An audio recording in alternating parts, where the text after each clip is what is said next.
자, 13페이지. 5번 보실게요. 다음 중 중개의 대상에 해당하는 것. 해당하는 것. 첫 번째, 금전소비대책이요. 말이 어렵지? 금전소비대책이요는 뭐예요? 쉽게 얘기하면. 금전을 빌려주는데 그것을 쓸 거라고 예상하는 거죠. 그러니까 동질, 동량의 물건으로 다시 받는 거죠. 근데 중개 대상이니까 중개 대상물이라는 얘기잖아요. 그죠? 금전소비대책계약 생각해 보신 적 있어요? 없어요? 없죠. 근데 나오긴 해요. 금전소비대책 어디에 등장하나요? 금전소비대책 계약의 부수한 저당권의 설정. 그죠? 그 부분에 대해서는 우리가 관여할 여지가 있다라고 했었어요. 기억나시죠? 금전소비대책 계약과 부수한. 그래서 이 얘기가 나온 거예요. 예문에 넣어놓은 이유가 등장이 하긴 해요. 살짝. 그죠? 부수한 저당권. 그게 더 중요한 말이죠. 두 번째, 기둥과 지붕만 있고 주벽이 없는 세차장 구조물. 이것도 좀 애매한데요. 제가 기본적으로 건축법에서는 뭐라 그랬어요? 지붕이 있으면은, 그죠? 지붕이 있으면은 우리가 건축물로 본다라는 얘기 좀 했었어요. 그죠? 벽은 상관이 없었어요. 근데 세차장 구조물은 기본적으로 뭐냐면요. 정착물이라고 보기가 좀 어려운 부분이 있는 거예요. 뭐예요? 너트와 볼트를 풀면 바로, 그죠? 바로 철거가 가능하죠? 대부분 그렇잖아요. 그래서 세차장 구조물을 얘기를 할 때는 건축법상 얘기할 때는 지붕이 있으면 거의 건축물로 보는 경향이 많은데 세차장 구조물이라는 얘기가 나왔을 때는 볼트나 너트를 풀면 바로 이렇게 정착물이라고 보기 어렵다. 금방 철거가 가능하다라고 했기 때문에 중개대상물로 보기 어렵다라고 하는 거고요. 동산 질권 뭔 말인지 몰라도 우리 이제 부동산 얘기하고 있는데 혼자 동산 얘기하고 있으면 안 되겠죠. 그죠? 질권은 뭐라 그랬어요? 전당포 얘기하시라 그랬죠? 그죠? 법정 저당권의 성립. 이 말이 중요해요. 저당권이나 법정 저당권 얘기 나오면 성립이냐 이전이냐 이 말이 아주 중요하죠. 성립되는 데는 우리가 개입할 여지가 있어요, 없어요? 없죠?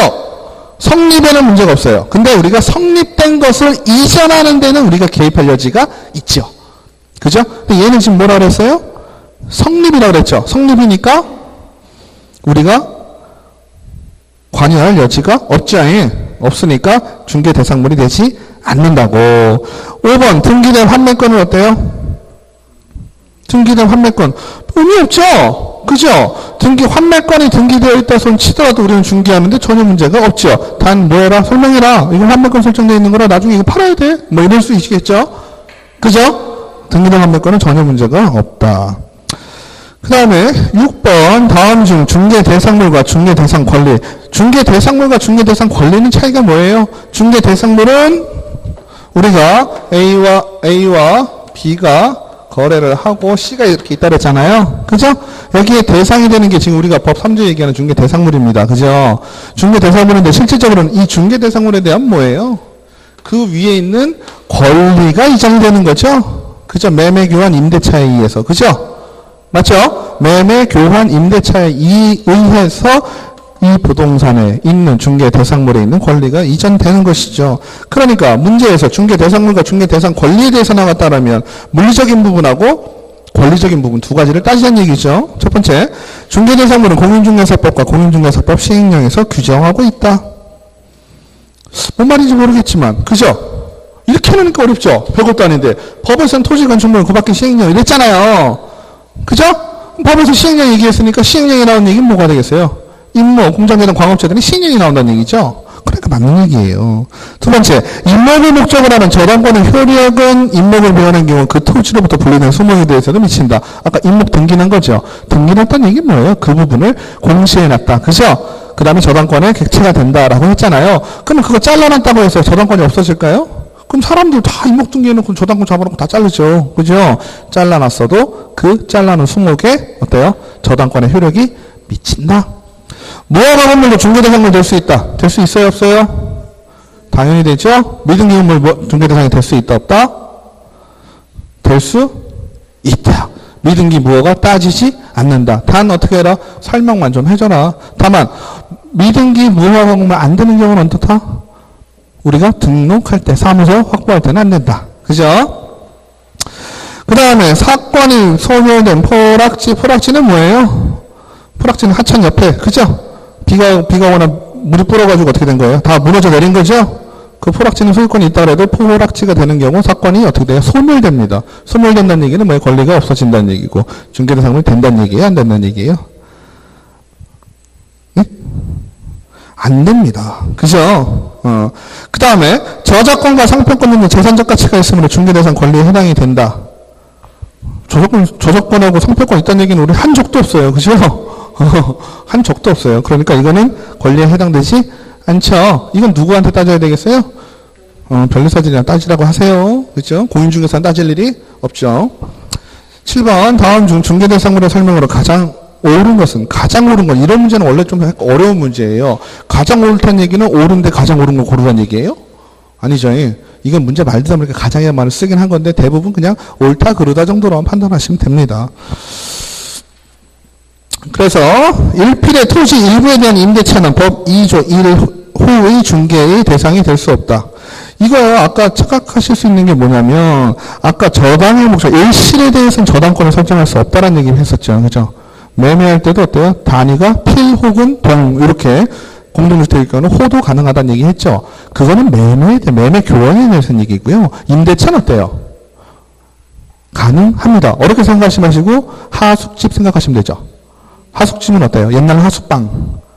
그죠? 방 3칸 있는 사람 방 하나 하숙 줬잖아요. 그죠? 임대 준 거잖아요. 임대는 가능하다는 얘기예요. 그러니까 토지가 100평이면 30평 잘라가지고 임대 주는 거 가능합니다.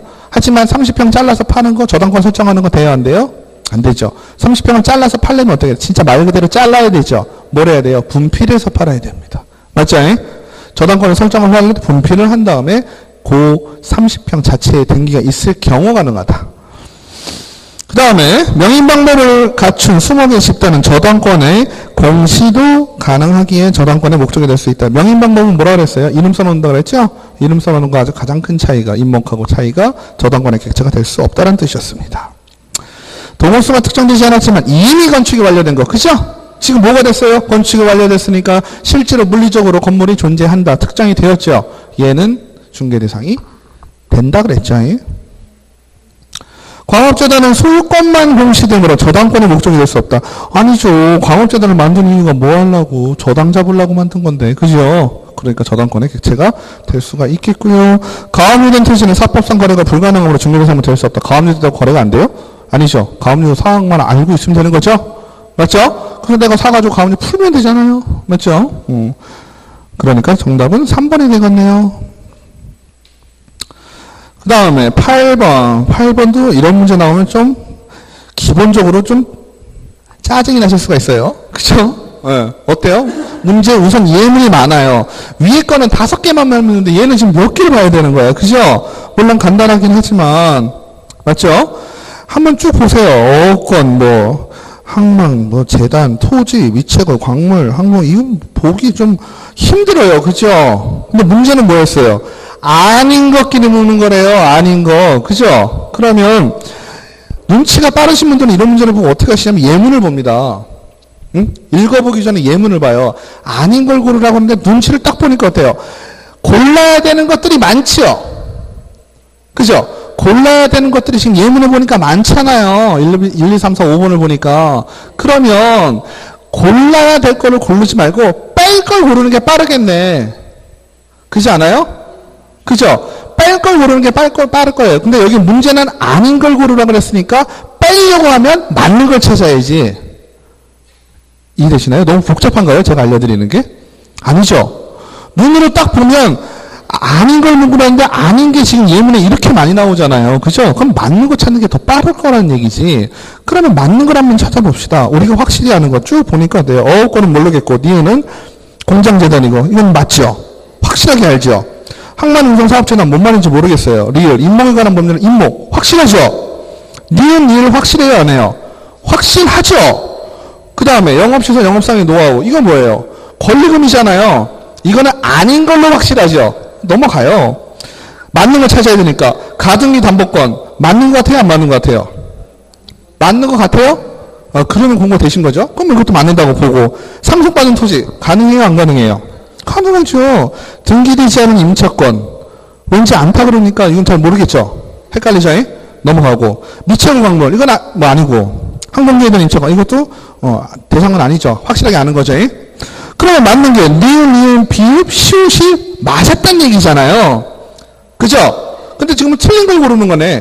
그럼 어떻게 해요? 얘를 다 예문에서 날려버리세요. 그죠?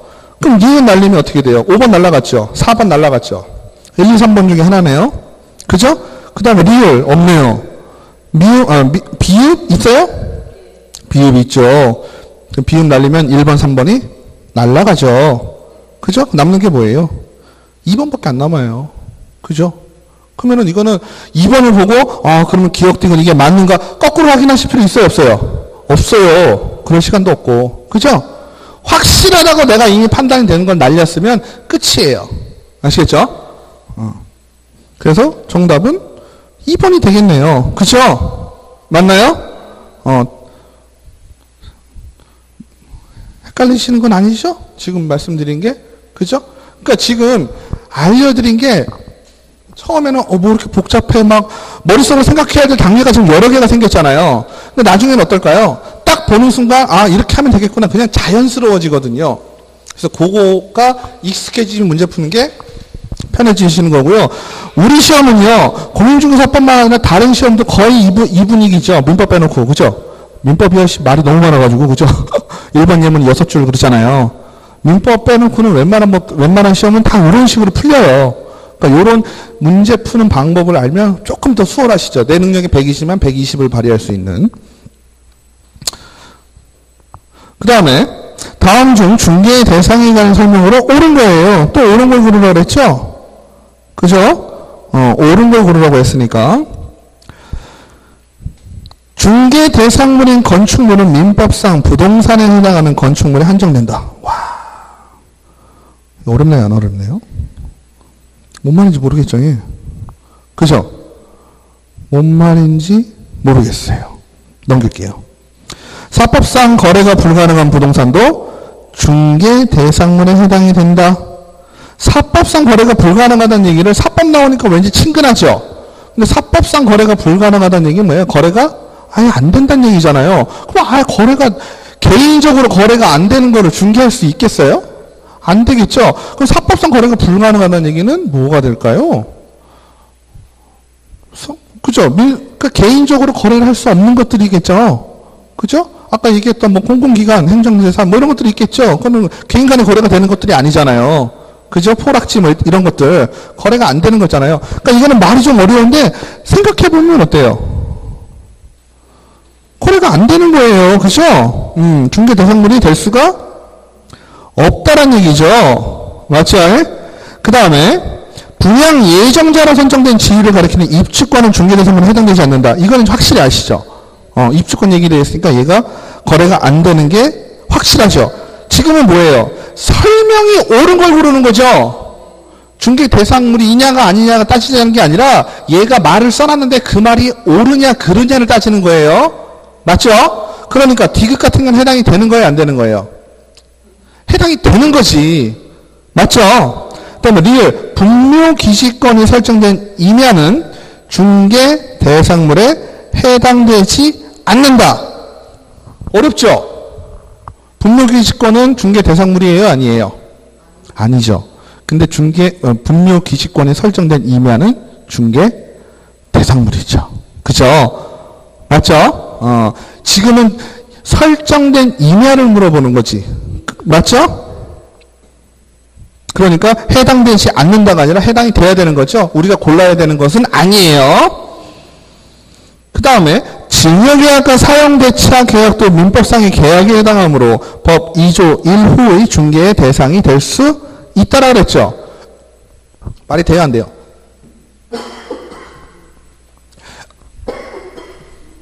이 얘기는 뭐예요? 증여, 사용대차 뭔 말인지 몰라도 증여는 아시죠? 증여는 뭐예요? 누군가에게 주는 거죠. 대부분 증여는 어떻게 돼요? 아버지 돌아가시기 전에, 엄마 돌아가시기 전에 아들이나 자식한테 상속하기 전에 먼저 주는 경우가 제일 많겠죠? 그게 증여가 많잖아요. 그럼 증여 한번 생각해 볼까요? 제가요, 친구한테 그래요. 야, 내가 너네 아버지한테 말씀 잘 드려가지고 너 아파트 증여받을 수 있게 해줄게. 말이 돼요, 안 돼요? 안 되죠. 그죠? 그거에 관여할 수 있는 여지는 없죠. 사용대차는 뭐예요? 대차니까 그냥 빌려주는 거예요, 뭔가를. 그죠? 사용이니까 뭐예요? 사용할 수 있도록 빌려주는 거예요. 근데 사용대차는 무상이라는 게 중요하죠. 그죠? 무상으로 그냥 쓸 수 있게 해주는 거죠. 근데 무상으로 쓸 수 있게 해주는 거는 쉽게 얘기하면 뭐예요? 사용권을 증여했다라고 보시면 되겠죠. 사용할 수 있는 권리를 증여했다라고 보면 되겠죠. 맞죠? 무상이니까. 이런 경우는 우리가 중개가 들어갈 여지가 있어요, 없어요? 없지요. 그죠? 그러니까 미음도 날라갔죠. 지금 확실한 건 뭐예요? 디귿 확실하죠. 비음은 매매계약의 해자는 법 2조 1항의 중개 대상이 될 수 없다라고 했어요. 매매계약의 해제를 중개한다? 매매계약 된 거를 내가 나서가지고 중개해서 해제시킨다? 말이 돼야 안 돼요. 말이 안 되는 거죠. 그죠? 그러니까 맞는 건 뭐예요? 디귿하고 비음이 되겠네요. 그죠? 맞아요? 그러니까 아까 확실히 아닌 거 니은이 있었잖아요. 그럼 니은을 날려볼게요. 니은을 날리면요 1번하고 5번 두 개밖에 안 남아요. 그죠? 에? 우리가 고르지 말아야 될 것이 니은이었잖아요. 근데 지금 여기 고르라고 예문을 써놓은 게 지금 니은을 날려버리면 그죠? 1번하고 5번 두 개밖에 없어요. 그러면 기억은요 솔직히 내가 뭔 말인지 몰라도 지금 그게 중요해요 안 중요해요? 안 중요해. 몰라도 그만이에요. 문제 푸는 데는. 그죠? 그러면 기억 디귿 미음이냐 비음인데 미음은 아까 증여는 중개가 개입할 여지가 있다 그랬어요 없다 그랬어요? 없다 그랬죠. 그럼 미음 날라갔네요. 그죠? 날라갔으니까 답은 1번이 되겠죠. 그러면 우리는 따져야 되니까 중개대상물인 건축물은 민법상 부동산. 민법상 부동산은 뭐예요? 민법에 나오는 부동산은 여러 가지가 있죠. 근데 우리가 헷갈리지 말아야 될 건 준부동산만 이렇게 나오잖아요. 그러니까 민법에서 얘기하는 아까 얘기했던 대로 부동산이라는 이런 큰 개념하고 중개대상물은 이렇게 포함된다 그랬어요. 근데 중요한 건 뭐냐면 민법상의 부동산에 해당하는 건축물이라고 그랬어요. 그죠? 민법에서 얘기하는 토지 그 위에 있는 정착물, 그죠? 플러스 준부동산 이거였는데 그 정착물 중에 건축물이 있잖아요. 그 건축물도 중개대상물하고 겹친다는 얘기예요. 건축물에 대한 부분은. 그죠?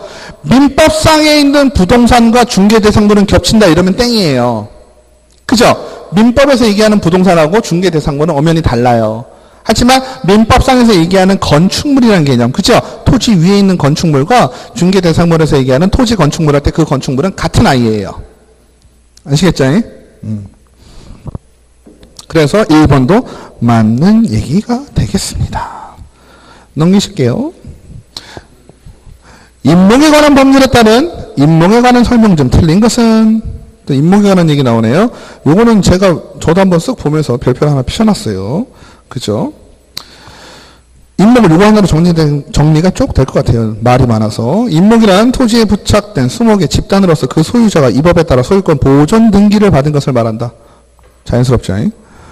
임목의 소유자는 토지와 분리하여 임목을 양도하거나 저당권의 목적으로 할 수 있다. 자연스럽죠? 토지의 소유권, 지상권의 처분의 효력은 임목에 미친다. 잘 모르겠죠? 임목의 경매나 그 밖의 사유로 토지와 그 임목이 각각 다른 소유자에게 속하게 되는 경우에는 토지의 소유자는 임목의 소유자에 대해서 지상권 설정을 한 것으로 본다. 잘 모르겠죠? 5번 소유권 보존 등기를 받을 수 있는 수목의 집단은 이 법에 따른 임목 등록 원부에 등록된 것으로 한정된다. 이 법은 뭘까요? 지금은 임목이에요. 이런 거를 잘 파악을 하셔야 돼요. 왜? 문제에 임목에 관한 법률이라고 그랬잖아요. 그죠? 그러니까 5번 같은 경우는 이 법이라고 하는 공인중개사법이 떠오르면 안 돼요. 그죠? 임목에 관한 법률에 따라서 등록 원부에 등록된 거. 등록 원부에 등록된 게 우리가 흔히 얘기하는 등기예요. 그죠? 그러니까 5번 얘기는 별 어려운 문제가 아니에요. 2번만 잘 따졌다면. 그죠? 헷갈리는 건 3번하고 4번 정도일 거예요. 근데 재밌는 건 뭐예요? 3번하고 4번 내용을 읽어보시니까 우리가 그래도 이제는 어느 정도 수준이 됐다고 보면 내용이 상반되지 않아요? 그죠? 3번 같은 경우는 토지의 소유권 또는 지상권의 처분은 효력이 임목에 미친다 그랬죠? 그죠? 토지의 소유권과 임목에 대한 그 소유권이 어때요? 미치니까 같이 다니잖아요. 그죠? 같이 다닌다는 얘기예요, 3번은. 맞죠? 임목에 미친다 그랬잖아요. 토지를 처분했는데 임목에 관한 소유권도 지금 처분에 그 효력에 미친다는 얘기고 4번은 어때요? 각각 다른 지상권을 설정한 것으로 본다 그러니까 어때요? 지상권을 설정하라고 한다는 본 것은 토지가 넘어갔어도 임목에 관한 권리는 보호를 지금 받고 있는 상황이죠. 무슨 얘기인지 아시죠? 임목에 관한 소유자는 토지가 팔리더라도, 그죠? 새로운 토지 소유자가 그 임목에 대해서는 지상권을 설정한 것으로 보는 거잖아요. 맞죠? 그러니까 임목에 관한 권리를 인정을 한 거예요? 안 한 거예요? 한 거지요. 3번은 어때요? 안 했죠? 같이 따라다닌다 그랬죠? 그러니까 이거는 다른 거 몰라도 3번, 4번만 보면 내용이 상반되는 거 정도만 이해되시면 3번, 4번 중에 찍을 수 있다는 얘기지. 맞죠? 근데 실제로는 어떨까요? 임목은 등기를 할 정도면 어때요? 상식적으로. 그죠? 소유권이 보호가 되겠죠. 보호가 되니까 어때요? 미치지 않겠죠. 영향이 미치지 않고 지상권이 설정된 것으로 보겠죠. 그러니까 정답은 3번이 되는 겁니다. 즉 독립성을 가지고 있다라고 이해를 하시면 되겠죠. 좀 어렵죠? 이런 문제가 조금 어려워요. 11번 아주 어려운 문제입니다. 그죠? 어려운 문제입니다. 틀린 건 몇 개인가? 저는 제일 어려운 문제가 이런 문제라고 생각해요. 2개 고르기, 3개 고르기가 정말 어려워요. 그죠? 게다가 지금 얘 같은 경우는 어때요? 예문도 많아요. 시호까지 있어요. 6개예요. 그죠? 근데 문제를 보니까 없음 하나, 예문을 보니까 없음 하나, 둘, 셋, 4개네요. 그죠? 자, 그럼 하나씩 보실게요. 이거는 조금 확실하게 아셔야 될 수밖에 없는 상황이 돼요. 그죠? 임목에 관한 법률과 공장 및 광업재단 저당법에 따른 공장재단에 관한 설명 중 틀린 것은 몇 개인가? 어찌됐건 틀린 거 고르라고 했죠.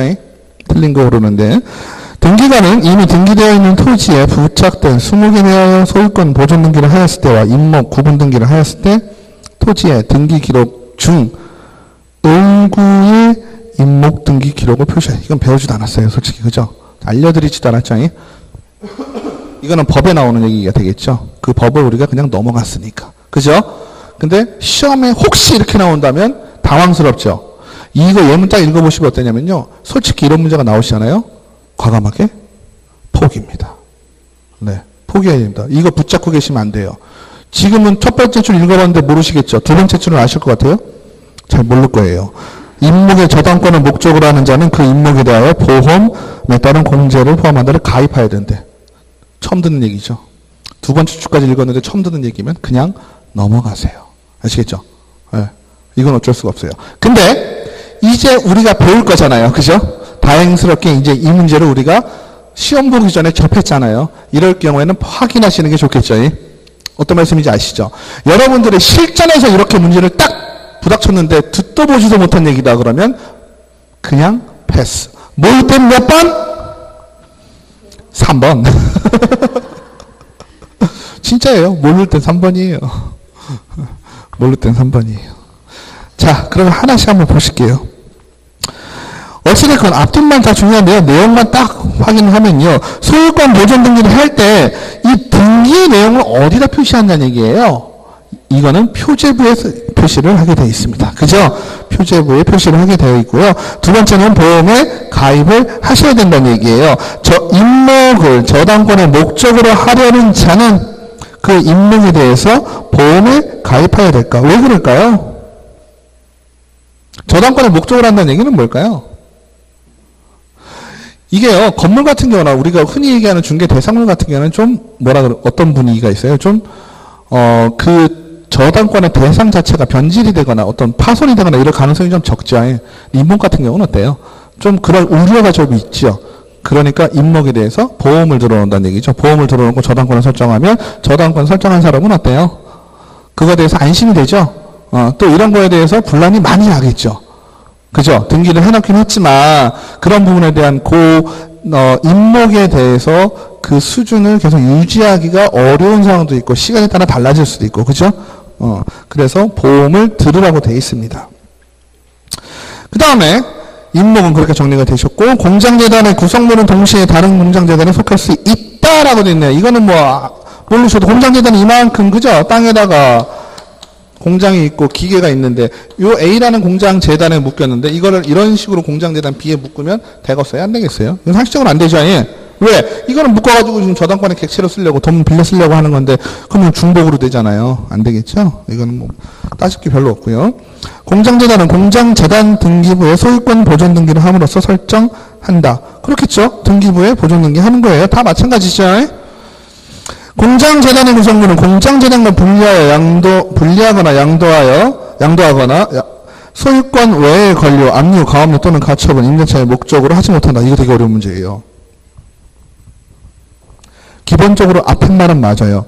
소유권 외의 권리, 압류, 가압류, 가처분 이딴 거를 공장재단과 분리해서는 못해요. 지금 공장재단 보니까 어때요? 공장도 있고 기계도 있죠. 공장이 두 동이 있을 수도 있죠. 같이 다 공장재단으로 묶어버리겠죠. 근데요, 공장재단을 저당 잡은 사람 있잖아요. 저당 잡은 사람의 허락이 있으면 임대차는 가능해요. 일부에 대해서. 그래서 어려운 거예요. 그죠? 임대차의 목적으로 하지 못한다는 말 나왔죠? 당연히 다른 거에 대한 압류, 가압류 이런 건 못하겠죠. 그건 상식적으로. 그죠? 근데 임대차 부분이 걸릴 수 있거든요. 근데 임대차의 목적으로 할 수가 있어요. 저당권자가 동의를 할 경우에는. 그러니까 이 예문에서는 틀렸어요? 맞았어요? 틀렸죠. 그죠? 슛. 공장재단의 소유권 보존 등기의 효력은 소유권 보존 등기를 한 날로부터 10개월 내에 저당권 설정 등기를 하지 아니하면 상실된다. 이건 뭘까요? 저당권을 묶으려고 공장재단 만든 거잖아요. 돈 빌려 쓰려고요. 그죠? 그러니까 그 기한은 10개월로 한답니다. 그래서 시옷도 맞는 얘기가 돼요. 그죠? 그럼 위에서부터 보면 우리가 지금 얘기하면서 어땠을까요? 옆에다 표시해 놓으셨어요? X표 동그라미 쳐놓으셨어요? 기억은 맞아요? 틀려요? 틀렸죠? X죠? 니은은 동그라미죠? 디귿은 X죠? 미음은 동그라미죠? 비읍은 X죠? 틀린 게 몇 개예요? 3개네요. 그죠? 그래서 3개가 된다. 근데 이런 문제는 시간도 많이 걸리고 어때요? 좀 어려워요. 그죠? 그래도 그나마 2차 시험 우리는 여유가 좀 있어서 좀 차분히 푸셔도 되지만, 그죠? 만약에 1차 시험에 이런 비슷한 문제가 나왔다 그러면은 이제 그땐 정신없죠. 그죠? 시간도 가뜩이나 없는데. 모의고사 보시니까 그렇지 않아요? 1차 시험은 시간 부족하시죠? 아니에요? 2차도 부족해요? 2차는 널널하죠?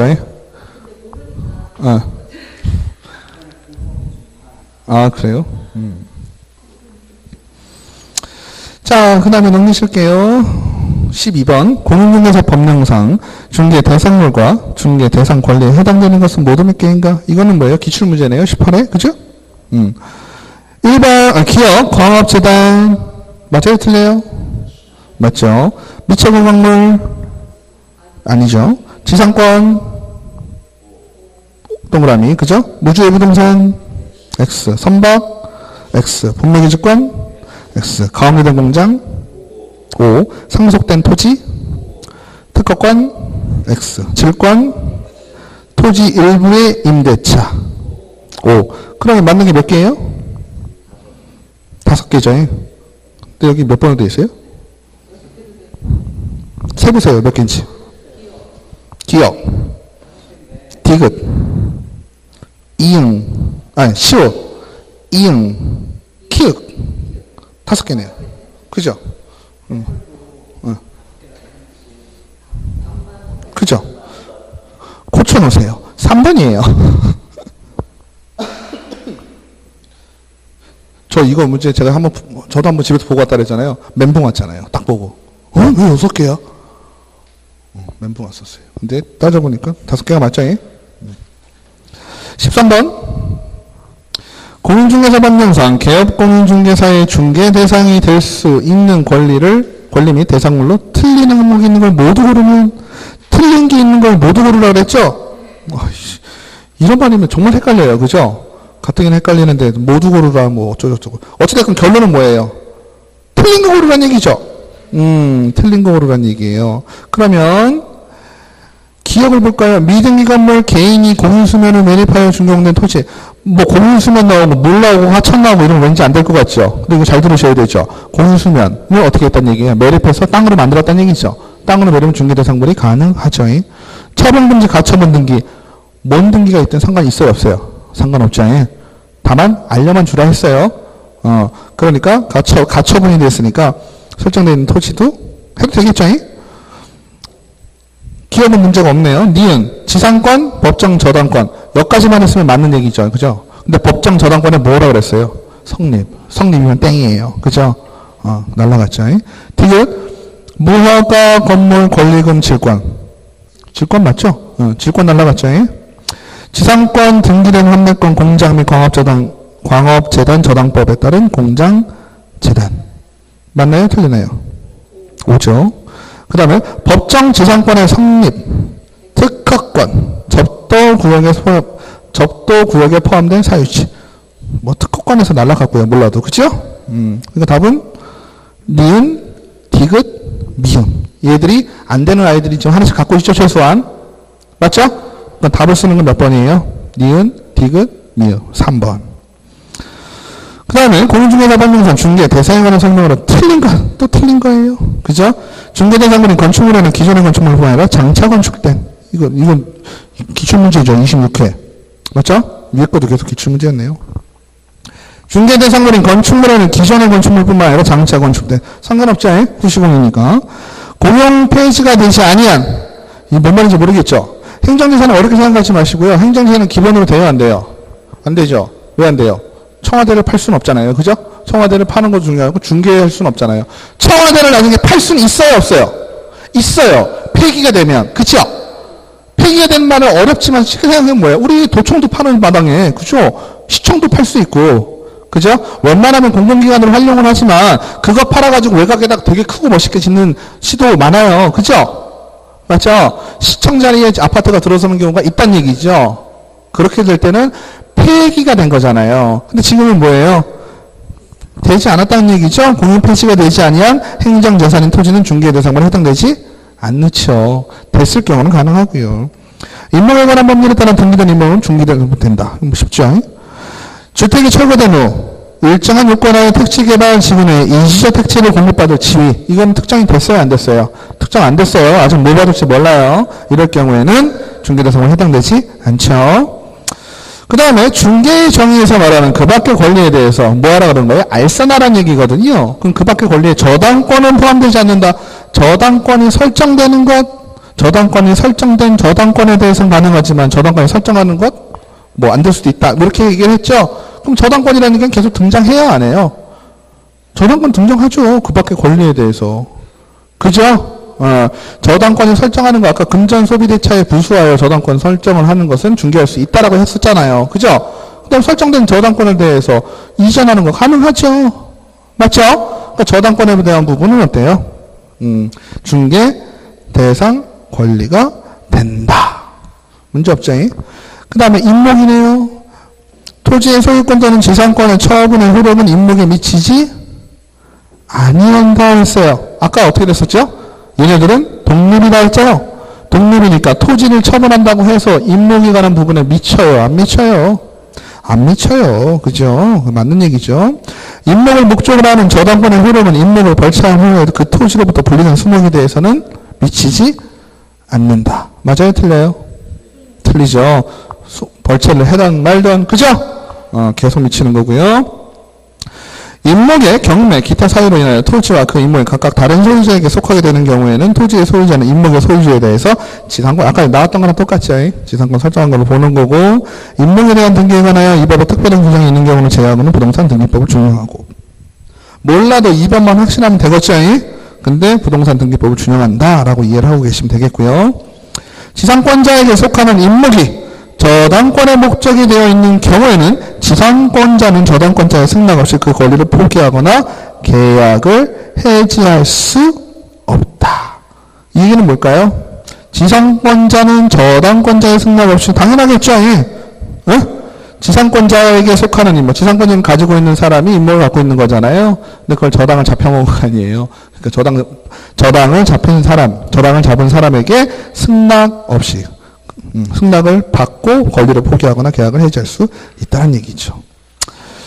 넘기시겠습니다. 넘기시면 용어의 정의가 나오네요. 용어의 정의하면 떠올라야 되는 게 뭘까요? 뭐 그런 아이들 쭉 있죠. 소속공인중개사, 공인중개사, 그죠? 중개보조원, 중개업, 요 정도. 그죠? 요 정도에서 거의 대부분 끝납니다. 그러면 따로 설명 안 드려도 아시겠죠? 근데 용어를요, 조금 더 디테일하고 정확하게 좀 볼 필요가 있다는 얘기예요. 한번 보실게요. 1번, 소속공인중개사라 하는 개업 공인중개사에 소속된 공인중개사, 개업 공인중개사인 법인의 사원 또는 임원으로서 공인중개사자를 포함한다 중개 업무를 수행하거나 개업 공인중개사의 중개 업무를 보조하는 자를 말한다. 멋있게 써놓고 읽어보니까 틀린 말은 없는 것 같지 않아요? 그죠? 우선 넘어갈게요. 공인중개사라 하면 이럴 경우에 넘어간다는 얘기는 1번 옆에다 뭐 쳐놓으라, 세모 쳐놓으란 얘기죠. 헷갈리니까. 2번 공인중개사라 하면 이 법에 의한 공인중개사 자격을 취득한 자. 공인중개사는 따질 거 없이 뭐만 있다? 공인중개사는 자격증만 있다는 얘기죠? 확실하죠?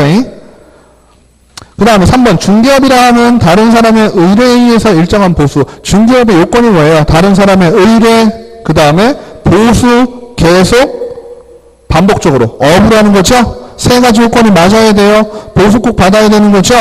일정한 보수를 받고 다른 사람이 나한테 의뢰를 해야 되는 거고 내가 계속 반복적으로 해야 되는 거. 뭐 자연스럽죠?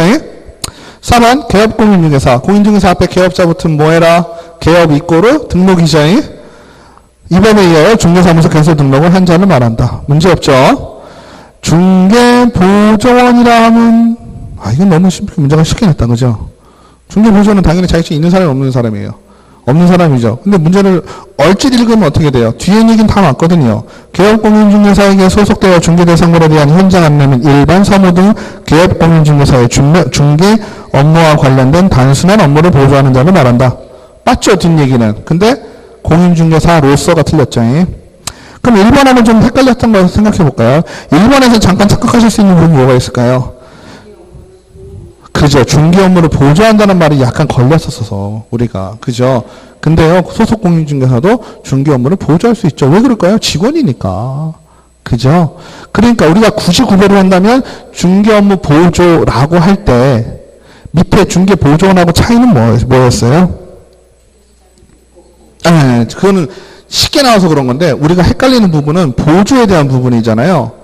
굳이 구별을 해서 우리가 약간 차이를 두자 그러면 위에는 어떻게 되어 있어요?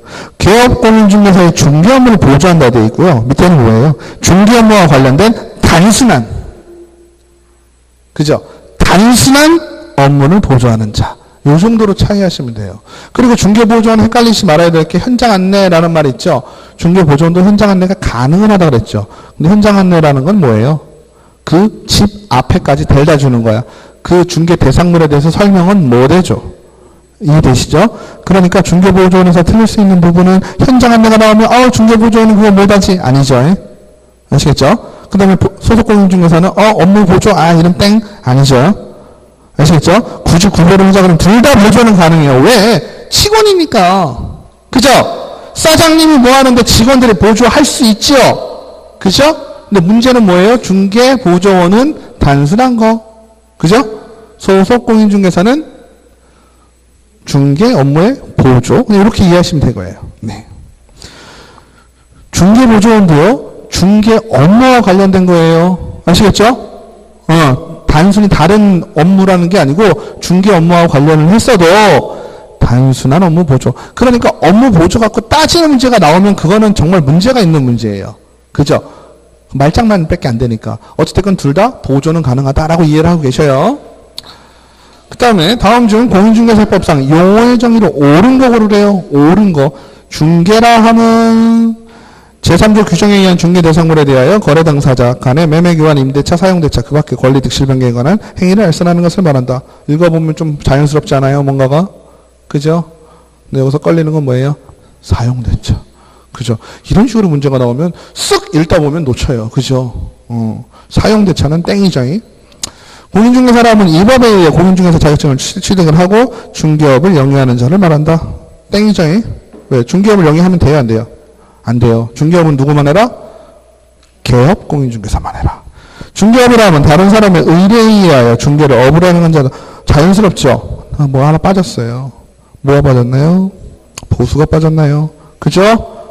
그러니까 중개업이라 하면 보수가 꼭 들어가야 된다. 개업공인중개사라면 이 법에 의하여 중개사무소 개설 등록을 한 자를 말한다. 자연스럽죠? 소속공인중개사라 하면 법인의 개업공인중개사의 임원 또는 사원이 아닌 자로서 개업공인중개사에 소속된 공인중개사로서 중개업무를 수행하거나 개업공인중개사의 중개업무를 보조하는 자를 말한다. 중개업무를 보조하는 자, 오케이라고 그랬죠? 여기서 걸린 게 아니에요. 이 문제는 어디서 걸렸어요? 앞에. 법인의 개업공인중개사의 2번 또는 사원이 아닌 자로서 거기서 걸리는 거예요. 왜 그럴까요? 우리가요, 법인의 구성을 한번 볼까요? 이제는 뭐 굳이 많이 얘기 안 해도 아시겠죠? 법인은 어떻게 돼? 1. 대표자가 있죠. 그림으로 그릴까요? 사장님이 있죠, 사장님. 그죠? 근데 이 사장님은 결과적으로는 어때요? 전반적으로 있는 뭐예요? 여기가 임원 또는 사원이에요. 그죠? 맞아요? 법인은. 그 다음에 요 밑에는 고용인이 있죠. 그죠? 고용인이 있어요. 근데 자 보시면 임원 또는 사원은 개념이 어땠어요? 이 중개법인을 휘두를 수 있는 사람이라 그랬죠? 영향력이 있는 사람이라 그랬어요. 그래서 우리가 무슨 이사들 있잖아요. 그죠? 이사들을 우리가 임원 또는 사원이라고 생각을 하자라고 했어요. 그죠? 그래서 그 중에 한 명, 제일 영향력이 있는 사람, 쉽게 얘기하면 뭐예요? 돈 제일 많이 낸 사람이겠죠? 법인 만들 때. 이 사람을 뭘로 하는 거예요? 대표, 이사죠? 대표이사는 색깔이 어때요? 공인중개사 이어야 돼요? 아니어야 돼요? 당연히 이어야 되죠. 그죠? 그러면 하나, 둘, 셋, 넷, 5명이에요. 그죠? 그러면 나머지 잘라요. 그죠? 잘라서 대표자를 제외한 나머지 사람들의 3분의 1. 4명이니까 3분의 1이면 얼마예요? 2명은 있어야 되겠죠? 공인중개사죠. 그죠? 중요한 건요, 이 밑에 고용인이 한 5명 있을 수 있죠? 그죠? 5명 중에 3명이 공인중개사예요. 그죠? 이 3명이 여기 들어가요, 안 들어가요? 안 들어가요. 임원 또는 사원만 따지는 거지, 고용인은 따지지도 않아요. 묻지도 않고 따지지도 않아요. 그러면 지금 빨간색이 자격증을 갖고 있는 사람이니까 자격증 갖고 있는 사람 뭐라 했어요? 그죠? 이렇게 모이겠죠? 맞아요?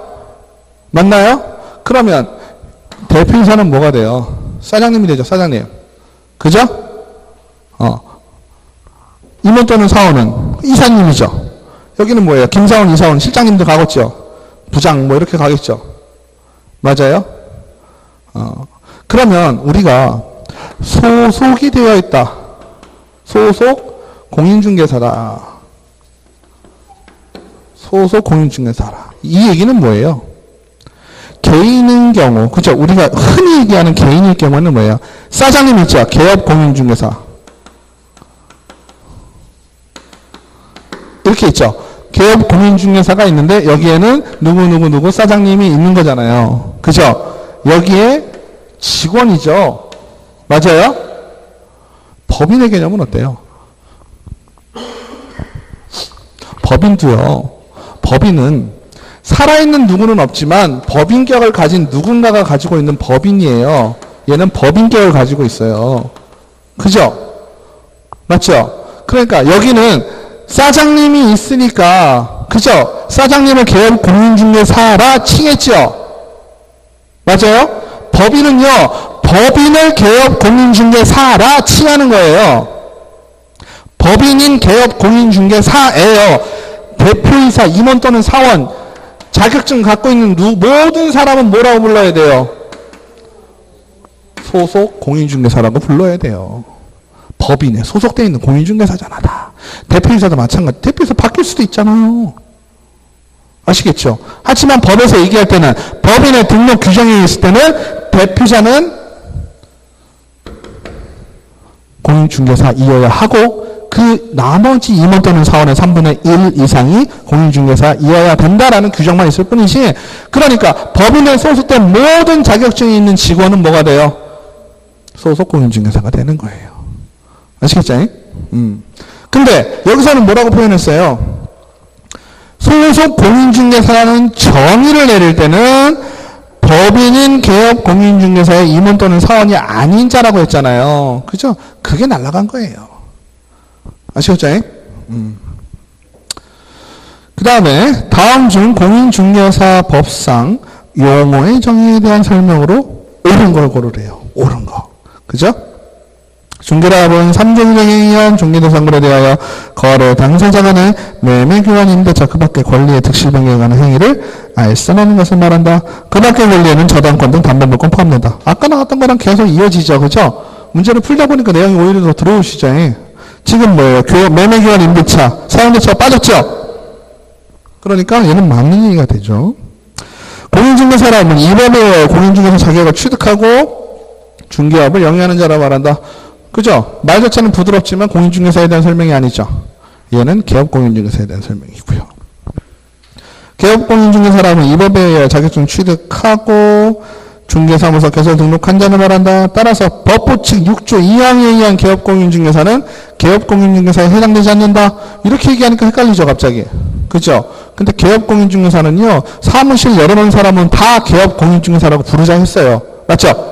법부 측 6조 2항에 의한 사람도 그거에 의한 개업공인중개사예요. 아시겠죠? 개업공인중개사는 그냥 옛날에는 뭐라고 불렀다고요? 중개업자라고 불렀어요. 중개업자라고 부르다가 의미가 더 명확하죠. 그죠? 만약에 중개업자라고 그랬으면 법 부칙 6조 2항에 의한 사람도 중개업자라고 그냥 아무 생각 없이 부를 수가 있어. 근데 지금은 그거 중개업자란 말을 바꿔서 개업공인중개사라고 부르니까 왠지 공인중개사 자격증 있는 사람만 개업공인중개사라고 부를 것 같잖아요. 그치요?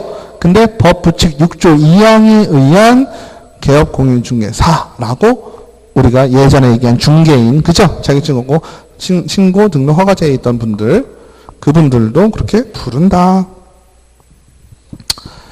그 다음에 중개업이라 하면 다른 사람의 의뢰에 의하여 일정한 보수를 받고, 좋지요? 의뢰 나왔고 보수 받았어요.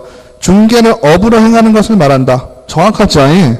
따라서 중개를 1회만 한 것으로 절대로 중개업이 될 수 없다. 제가 아까 말씀드렸죠. 모두, 뭐뭐만, 절대로 이런 얘기 나오면 그 내용 자체가 틀릴 가능성이 아주 많다. 그죠? 절대로 나오면 왠지 절대로란 말 법에서 잘 쓰지도 않고 우리가 배울 때도 절대로란 말 별로 안 썼어요. 그죠? 맞아요? 모두 아니다. 이런 말은 별로 많이 썼어도 절대로 아니다. 이런 얘기는 안 썼단 말이죠. 중개를 1회 했다라고 한 것으로 중개업이 되지 않을 수 있죠. 대표적인 사람이 등장인물이 누구였어요? 슈퍼아줌마. 그죠? 슈퍼아줌마. 슈퍼아줌마는 중개를, 그죠? 계속 반복적으로 업을 한 게 아니죠? 슈퍼아줌마의 업은 슈퍼다. 그죠? 될 수 없다. 절대로 될 수 없다.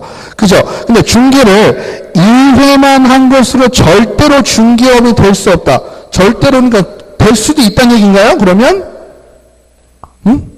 중개를 1회만 한 것으로 중개업이 될 수 없다. 이게 무슨 얘기일까요? 중개를 업으로 하는 것은 중개를 슈퍼아줌마 같은 거, 이거는 그거보다 한창은 더 위네요. 자, 보세요. 우리가요, 슈퍼아줌마 얘기할 때는 어떻게 얘기했나요? 슈퍼아줌마 얘기할 때는요, 슈퍼아줌마는요, 지나가는 총각이 아이스크림을 사왔을 때, 그죠? 총각이 물어본 거죠. 이거 되게 어려운 문제네. 총각이 물어봤는데, 총각이 물어본 걸 순이 엄마한테 연결시켜줘서 뭘 한 거예요? 중개 행위를 했죠.